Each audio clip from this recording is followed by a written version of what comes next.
Well, of course, taking off and landing a boat is a entirely different business from doing it with a land plane.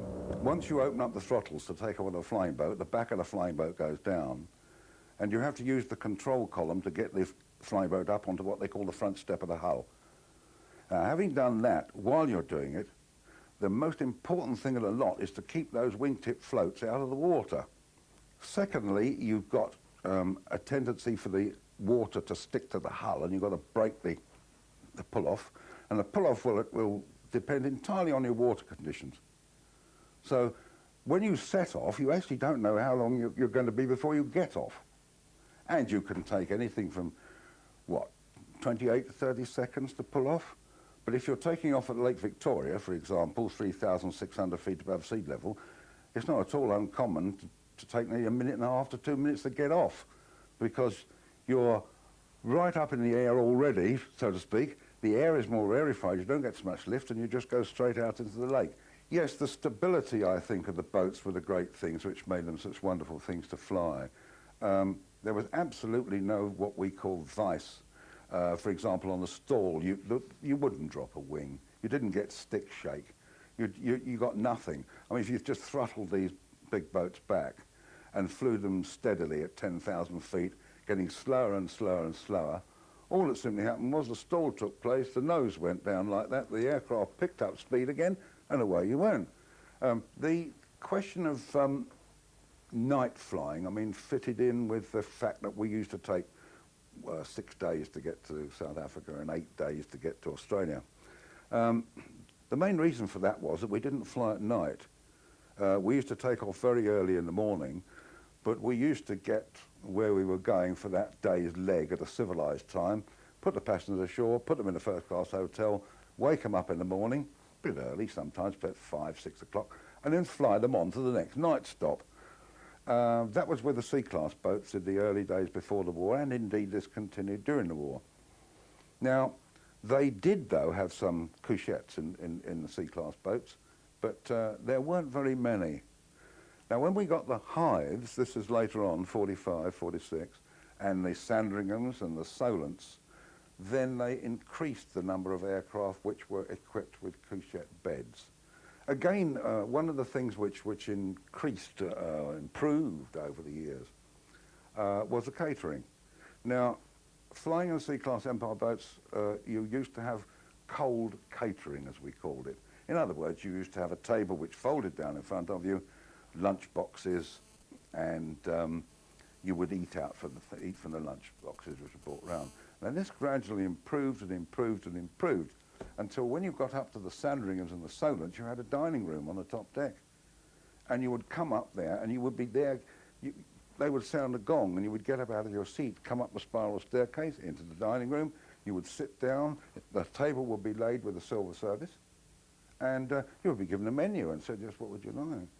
And we had a galley on board the aircraft. Now, this supplemented food which had been put aboard originally. Of course, we didn't have microwaves, unfortunately. It had to be heated, but heated it was. And they served a really first-class lunch or dinner on board the aircraft. It gradually progressed right the way through. Also, the cabin furnishings for passengers. On the C-class boats, you did, as I said, on the back of the seat in front, have a table, rather like today's. But when we got onto the hives and the Sandringhams, you used to have a thing like a first-class railway carriage. People would sit facing one another with a big table in the middle. And you could play cards and do what you like on that. Get out, walk around. We had a promenade deck on the C-class boats. You have huge windows because they're not pressurized. The flying boat does not fly at great heights. And therefore, when you flew in a flying boat, you saw the whole world go by. And I may say here that we did things in those days which might surprise people today. For example, you didn't have to worry about seeing the pyramids when you came into Cairo. We used to come down to 1,500 feet and fly round them for the benefit of the passengers. When we got down to Uganda, the Murchison Falls, where the Nile goes through a 19-foot crack in the rock. Now, we would fly right past that at about 500 feet. Have a look at the hippos and so on and so forth. We'd fly over the Boer elephant herd. You know, in those days, thousands of elephants in the long grass in the Sudan. You could see everything.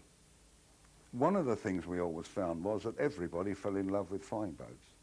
And when the flying boat services were withdrawn, of course, which was in 1950, and the Lockheed Constellations and the Strata Cruisers came in, there were the most fearful rows. I mean, people wrote the most awful letters to British Overseas Airways Corporation and said, we want our flying boats back. They really did love them. I think they found them a unique method of travel, and indeed I thought they were.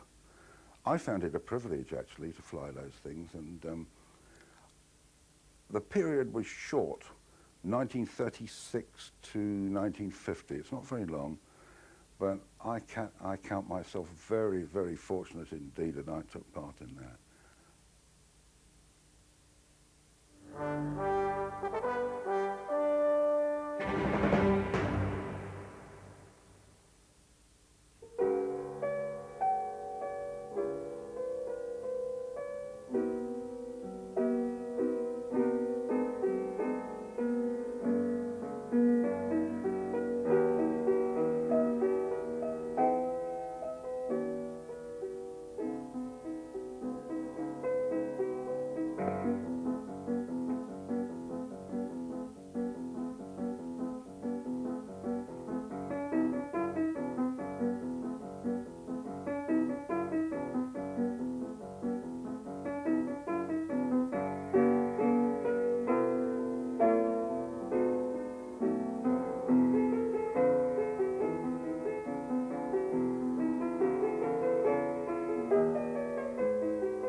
permission.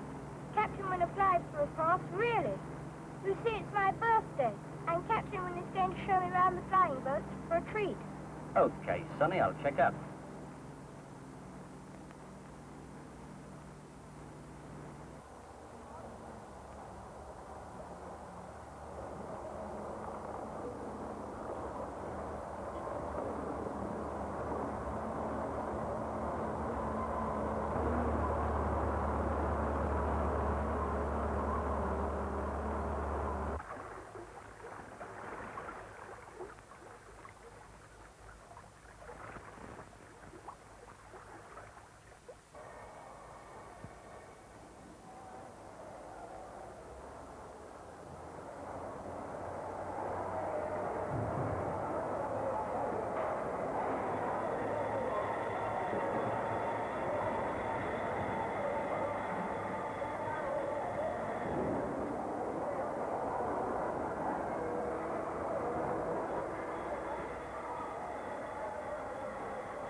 Hi, Mike. Over here.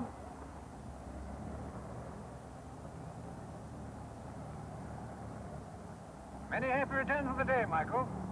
Thank you, Captain Winner. Thank you for letting me come. You must meet my crew. This is my first officer. He helps with the piloting. The navigator, the radio officer. How do you do, Michael? How do you do? The engineer officer, and the stewardess. Hello, Michael. Looks a nice day for our trick flight. Ever been up before, Michael? No. Am I coming? Oh, Captain Winner, am I really coming with you?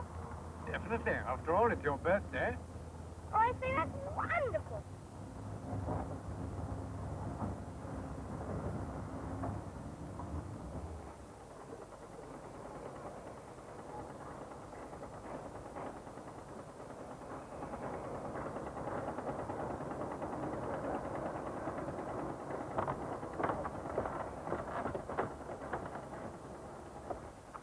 Well, make yourself comfortable. This is the first officer's seat. Here are the controls. Gosh, what a lot. This is the control column. How does this move? There's no magic about it, Michael. The two sets of controls are connected. That is what makes the aircraft climb, by raising the elevators in the tail. This makes it dive. Turning the wheel moves the aileron and makes the aircraft bank. The rudder bar, at my feet here, controls the rudder for turning the aircraft. But you must always remember to bank when you turn.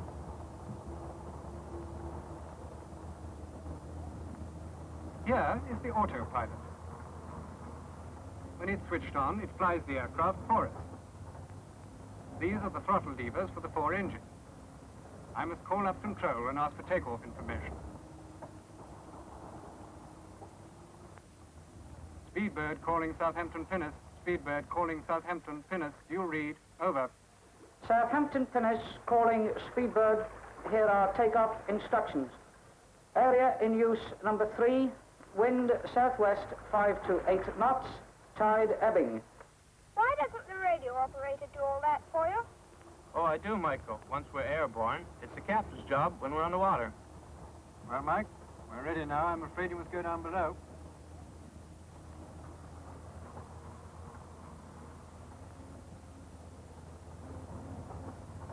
Hello, Michael. Come and sit down. I think you'll see better from over here. Pity I couldn't stay on the flight deck. regulations. No passengers are allowed there during the takeoff. They'll send for you later. Do they have all their meals here? Yes, we serve all meals in the cabins during the flight. But look, we're moving.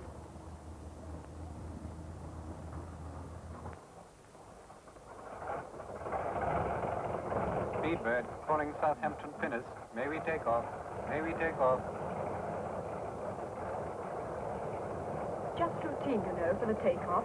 This is how it goes.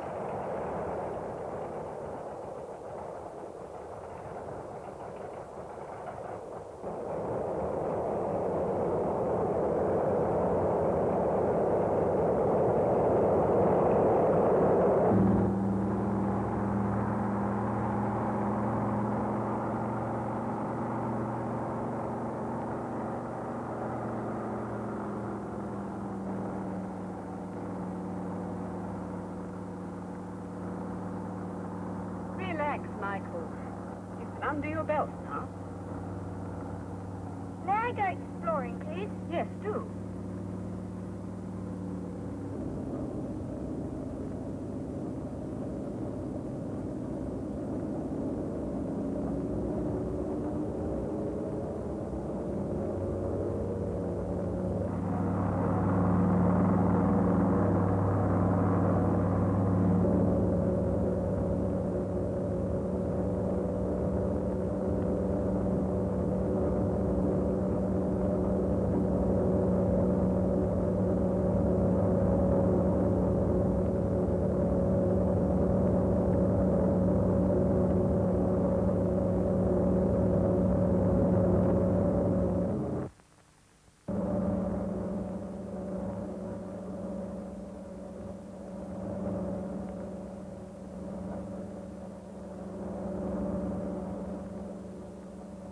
Let's play a joke on Michael. You tell him to take over, and I'll switch on the autopilot. Speedbird calling Southampton Pinnace. May we land? May we land?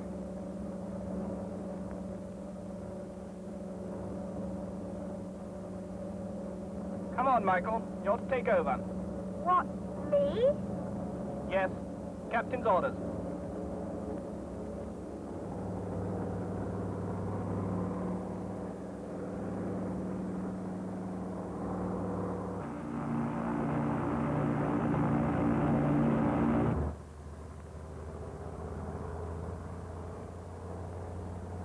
Well, Mike, how did you manage it? But it can't be so easy. No, man, it isn't. As a matter of fact, I was pulling your leg. We were flying on the autopilot. Oh, I say, I thought it was me. Never mind, Mike. I'll give you a chance now. Just move the turn control to the left and see what happens. Come on, Mike.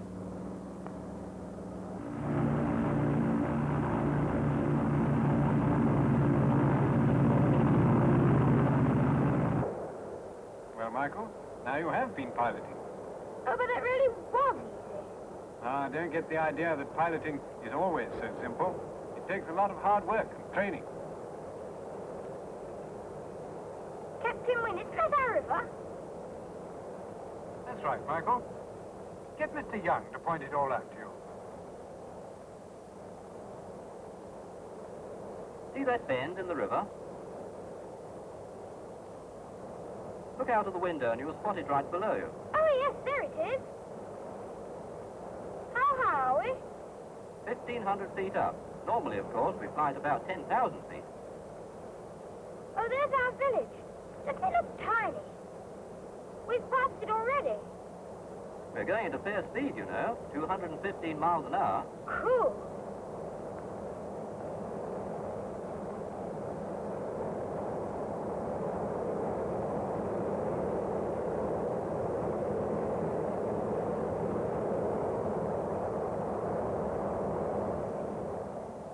Well, here we are again, Mike. You must go down below, back into your seat, and fasten your seatbelt. Already? Oh. Speedbird calling Southampton Pinnace. Speedbird calling Southampton Pinnace.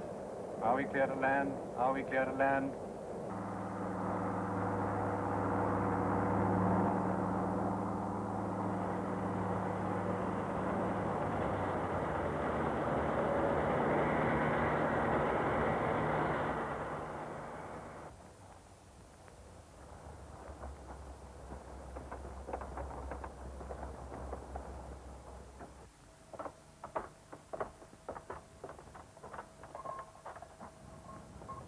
Well, Michael, you enjoyed your trip? It was lovely, Captain Wynne. Look, I've got to rush across to Southampton to our passenger terminus. There's an aircraft due to leave for the Far East. Care to see it go? Oh, yes, please.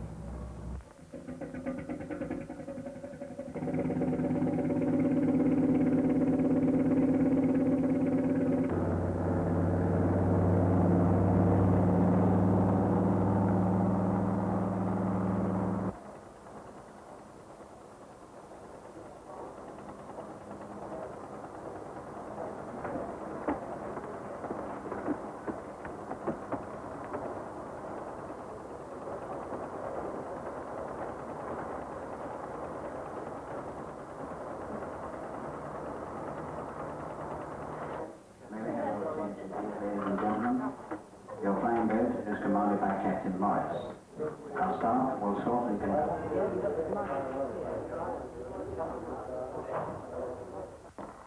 Southampton, we're on station.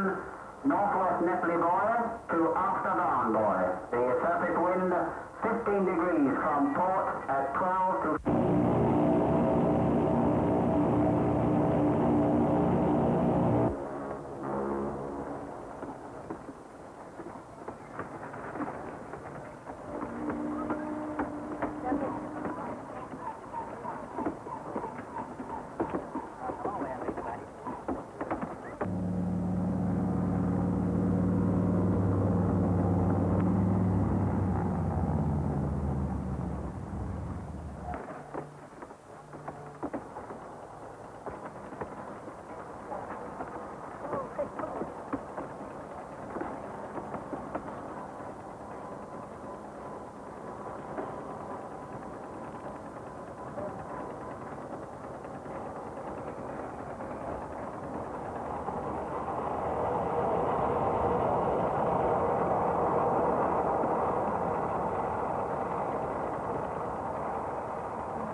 Well, Michael? It must be lovely to go on a long flight like that. Oh, Captain, when it's been a grand day. I want to be a pilot. Do you think I ever could? Yes, Michael. One day, I'll come and see you take a flying boat as big as the Queen Mary to the other end of the world.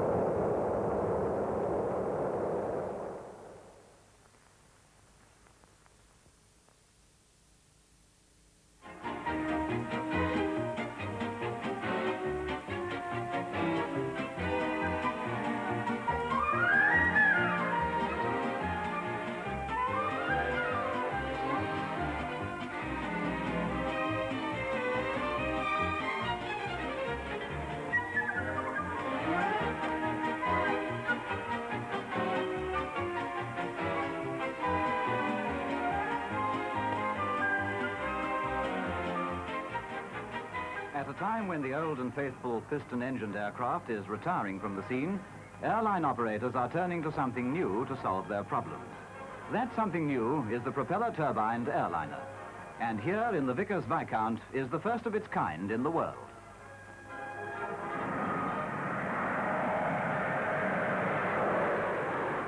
Production is already underway for a fleet of Viscounts, for British European Airways and for various foreign operators. By far the densest airline traffic everywhere is over stage lengths of up to 1,000 miles or so. It is precisely over such ranges that the propeller turbine comes into its own, leaving the pure jet to cater for long-distance routes. Operating at a height of some 25,000 feet, the Viscount carries its passengers, crew and freight in a pressurized fuselage, with a climate of its own independent of outside conditions and temperatures. Yes, that's right, she is flying on one engine.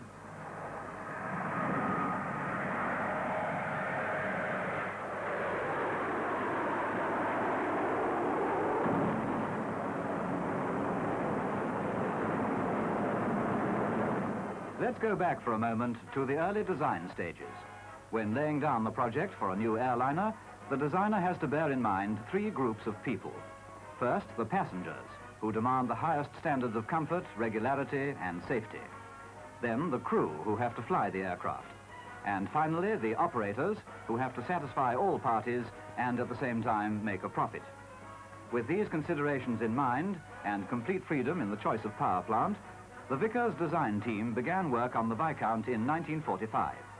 They were creating, in fact, not a mere stopgap between the piston age and the jet age, but a new type with a definite function of its own. And in the summer of 1948, the Viscount prototype with 4 Rolls-Royce Dart engines took the air.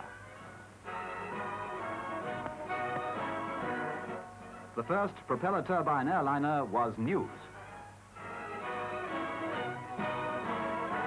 Almost overnight, the Viscount became famous and was enthusiastically acclaimed in all quarters.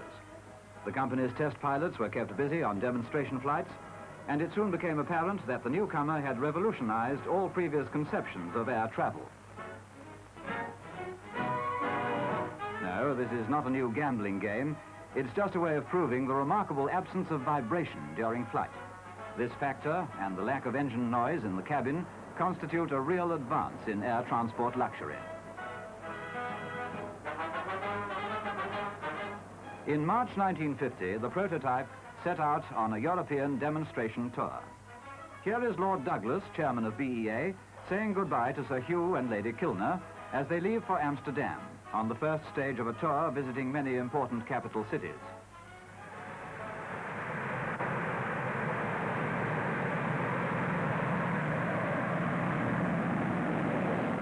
Later on, the aircraft flew to the Sudan for tropical trials. Water methanol injection is used to assist operation in the tropics and from high-level airfields. The acid test came when, during the peak traffic period, the Viscount prototype ran on scheduled BEA passenger services from Northolt to the continent and on internal routes. Among the passengers on the first flight to Paris are Sir Frank Whittle, jet engine pioneer, and Mr. George Edwards, designer of the Viscount.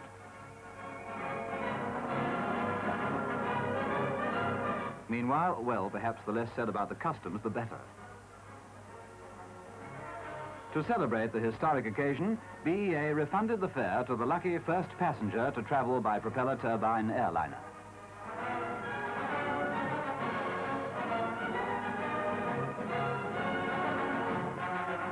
BEA's Viscounts, by the way, will be known as the Discovery class. May we repeat that the propeller turbine is not just a sort of stand-in for the pure jet. The air screw is still considered the most efficient medium for transforming power into thrust. Pure jet fuel reserves for standoff and diversion are heavy, and operating costs rise sharply with range variation. For the Viscount, on the other hand, they remain remarkably steady over a wide range band.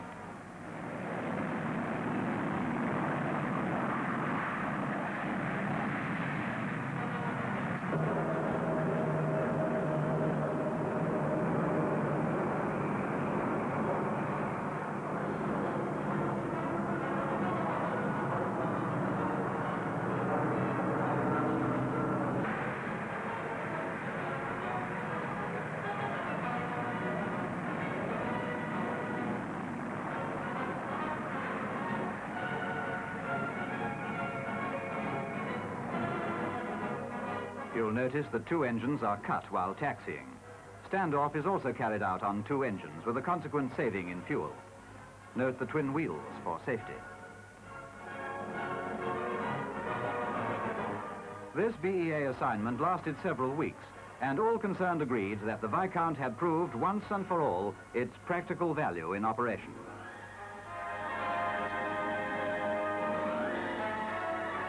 Meanwhile, the firm of Rolls-Royce had developed the Dart RDA-3 engine, increasing the original 1,000 horsepower to 1,400.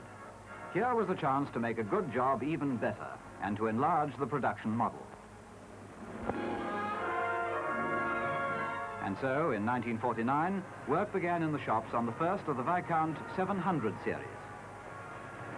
Here at Weybridge are all the resources of a great organization that has produced so many famous aircraft. All the skill of the individual craftsman, still so essential to turning out a first-class job.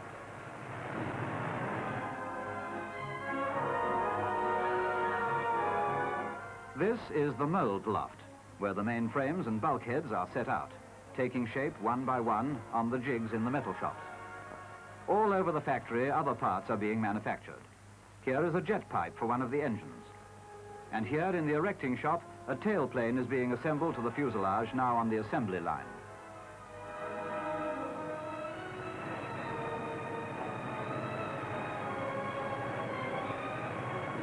This is closely followed by the imposing fin and rudder, assembled as a single unit. As with the tailplane, the fixed fin has only 3 main attachment points, so that replacements can be carried out simply and speedily. The all-metal stressed skin construction of all components makes for robustness and raises no special problems for operators. Here, the outer plane is being hoisted into place.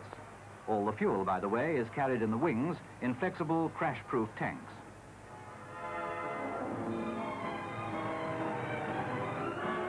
Now the new Viscount begins to take shape. With an all-up weight of 52,500 pounds, the production model is over 6 feet longer than the prototype and has an extra 5 feet in span. Additional power and design development have increased the performance accordingly. A quick turnaround between flights has been assured. Freight and baggage doors are numerous, well distributed and away from passenger exits, allowing smooth, simultaneous loading. 4-engine safety is enhanced by high-lift flaps and, of course, by the use of kerosene fuel.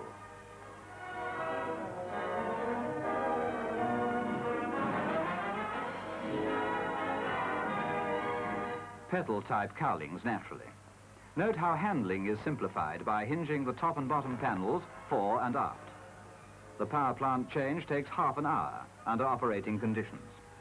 And a complete refueling, 1,720 gallons, can be carried out in 10 minutes.